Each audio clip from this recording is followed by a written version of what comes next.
Good morning, aloha from Florida. So let's talk about time-lapse photography, time-lapse video. 3 of them, 3 different ones. The first one is sunrises and sunsets, moonrises and moonsets. If you'll start watching more of those, find as many as you can and watch them, it should become clear, crystal clear, that the sun and moon are moving over us, about the same size and altitude, about the same speeds, except for the moon goes from the Tropic of Cancer to the Tropic of Capricorn and back in 1 month, and the sun does this in 1 year, which creates our season. So just go watch more time-lapse sunrises, sunsets, moonrises, and moonsets. The second one is airplane flights.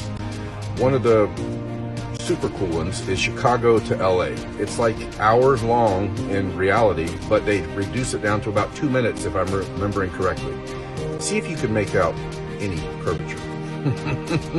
And go watch as many time-lapse flights as you can with a camera pointed out the window. That is from hours long flights down to minutes, and see if it doesn't look like the airplane is flying through the air over a plane. Okay, the third one are the star trails.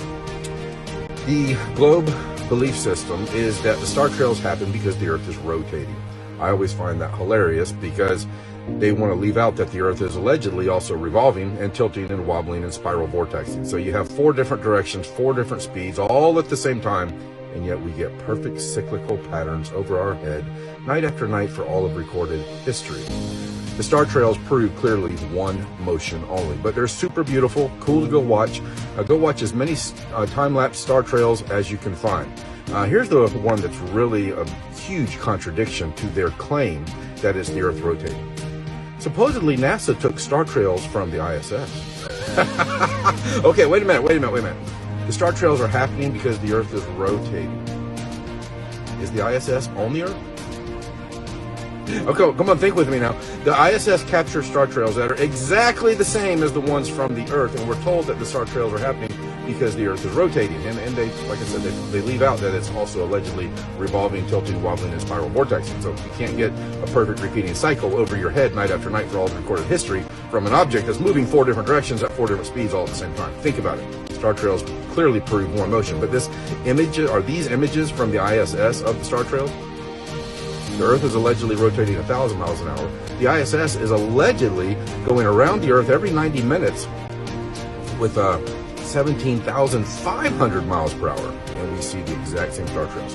So more than likely, these star trails, if they're actually not CGI, not cartoons, if they're real from the alleged ISS footage, is probably just from a balloon that is pretty stationary, sitting there while they capture the star trails for maybe a few hours or whatever, then reduce it down to a minute or 2.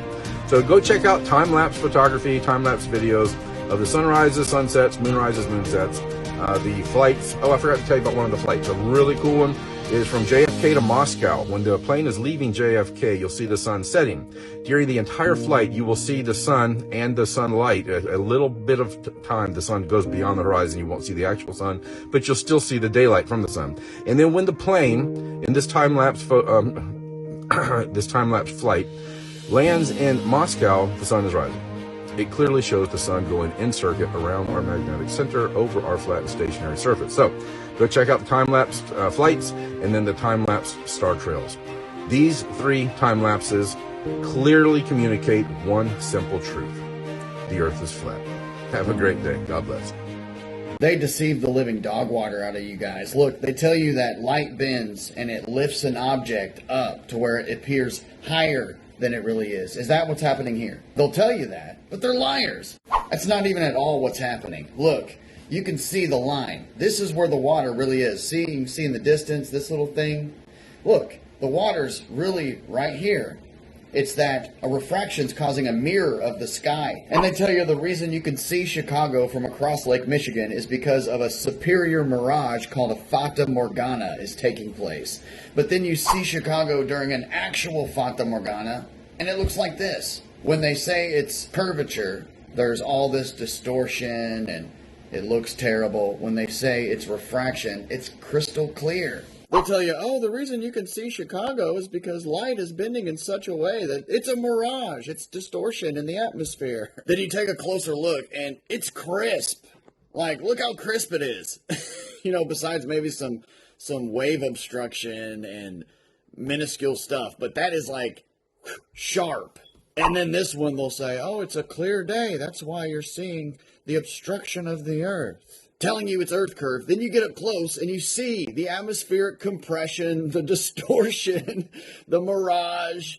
It's like, okay, come on, guys. When you say it's a mirage, it's crystal clear. When you say it's a clear day and it's Earth curve, it's all distorted and compressed and miragey.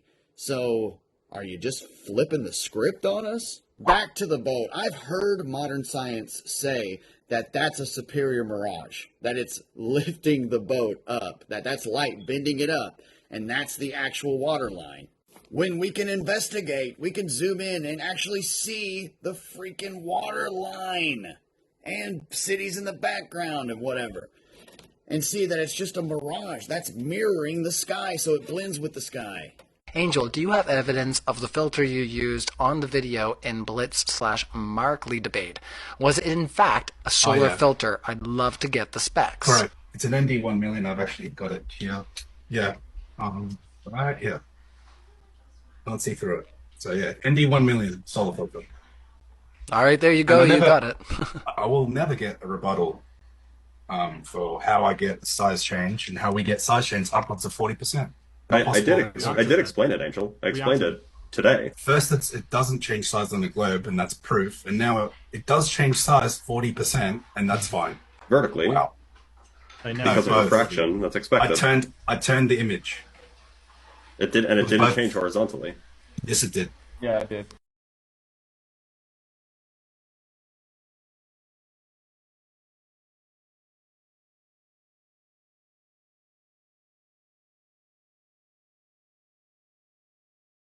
It did, and it didn't change horizontally. It did, and it didn't change horizontally.